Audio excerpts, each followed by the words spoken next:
মধ্যপ্রাচ্যের চলমান সংঘাতকে আমরা সাধারণত দেখি তেল, গ্যাস কিংবা সামরিক শক্তির লড়াই হিসেবে, কিন্তু এই যুদ্ধের ভেতরে আরেকটি নীরব অথচ গভীর সংকট তৈরি হচ্ছে, যেখানে লক্ষ্যবস্তু হয়ে উঠছে মানুষের বেঁচে থাকার সবচেয়ে বড় মৌলিক উপাদান পানি। গালফ অঞ্চলের দেশগুলো প্রাকৃতিকভাবে পানি সম্পদে দরিদ্র। নদী নেই, বৃষ্টিপাত সীমিত, ভূগর্ভস্থ পানিও দ্রুত ফুরিয়ে যাচ্ছে। ফলে তাদের টিকে থাকার প্রধান ভরসা হয়ে উঠেছে সমুদ্রের লবণ পানি বিশুদ্ধ করার প্রযুক্তি, ডিস্যালিনেশন। বিশ্বের মোট ডিস্যালিনেশন সক্ষমতার প্রায় 60% উপসাগরীয় অঞ্চলে। দেশভিত্তিক হিসাব আরও স্পষ্ট করে বলতে গেলে, সংযুক্ত আরব আমিরাতে পানীয় জলের 90%, কুয়েতে 90%, ওমানে 86% এবং সৌদি আরবে 70% আসে এসব প্ল্যান্ট থেকে। এই নির্ভরশীলতাই এখন তাদের সবচেয়ে বড় দুর্বলতায় পরিণত হয়েছে। যুক্তরাষ্ট্র ইরান উত্তেজনার প্রেক্ষাপটে বিশ্লেষকরা সতর্ক করছেন, এই ডিস্যালিনেশন প্ল্যান্টগুলো এখন সরাসরি হামলার ঝুঁকিতে।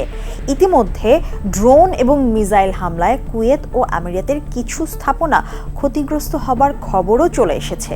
অন্যদিকে পাল্টা হুমকিতে ইরানও ইঙ্গিত দিয়েছে, তাদের উপর আঘাত এলে গালফ অঞ্চলের পানি অবকাঠামোগুলো লক্ষ্যবস্তু হতে পারে। এখানেই যুদ্ধের চরিত্র বদলে যাচ্ছে।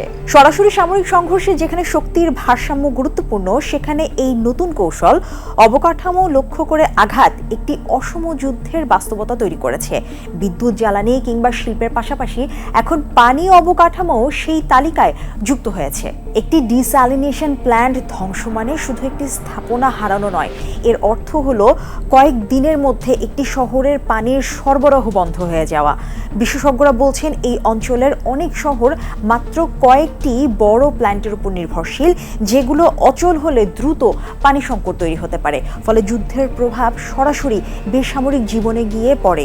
এই প্ল্যান্টগুলোতে হামলা হলে পুরো মধ্যপ্রাচ্য যে এক রাতের ভেতরে কারবালা হয়ে যেতে পারে, তারও আশঙ্কা প্রকাশ করেছেন বিশেষজ্ঞরা।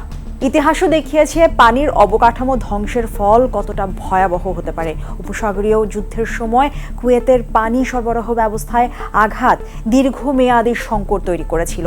বর্তমান প্রেক্ষাপটে সেই আশঙ্কা আরও বড়, কারণ আজকের নগর জীবন আরও বেশি করে নির্ভরশীল এই প্রযুক্তির ওপর। এই পরিস্থিতিকে অনেকেই বলছেন ওয়াটার ওয়ার, পানিকে কেন্দ্র করে নতুন ধরনের সংঘাত। ইরানের রাষ্ট্রায়ত্ত সংবাদ মাধ্যম গেল বছরের নভেম্বরে নিশ্চিত করে জানায়, তেহরানের সুপেয় পানির উৎস 2 সপ্তাহের মধ্যে শুকিয়ে যেতে পারে। তবে এর প্রভাব মধ্যপ্রাচ্যের সীমানায় আটকে থাকবে না। গালফ অঞ্চলের অস্থিরতা মানেই বৈশ্বিক জ্বালানি বাজারে চাপ, সরবরাহ ব্যবস্থায় বিঘ্ন, এবং সেই ধাক্কা পৌঁছাবে বাংলাদেশ সহ আমদানি নির্ভর অর্থনীতিগুলোতে। প্রশ্নটি কেবল ভূ রাজনীতির নয়, বরং এটি মানবিক নিরাপত্তারও। মধ্যপ্রাচ্যের পানি এখন সরাসরি সংঘাতের অংশ। পানি শোধনাগারে হামলা শুধু ইরান নয়, পুরো অঞ্চলের স্থিতিশীলতাকে হুমকির মুখে ফেলবে। যুদ্ধের তীব্রতা যতই বাড়ছে, ততই একটি বিষয় স্পষ্ট হয়ে দেখা দিয়েছে, পানি মধ্যপ্রাচ্যের জন্য মারণাস্ত্র হিসেবে প্রমাণিত হতে পারে।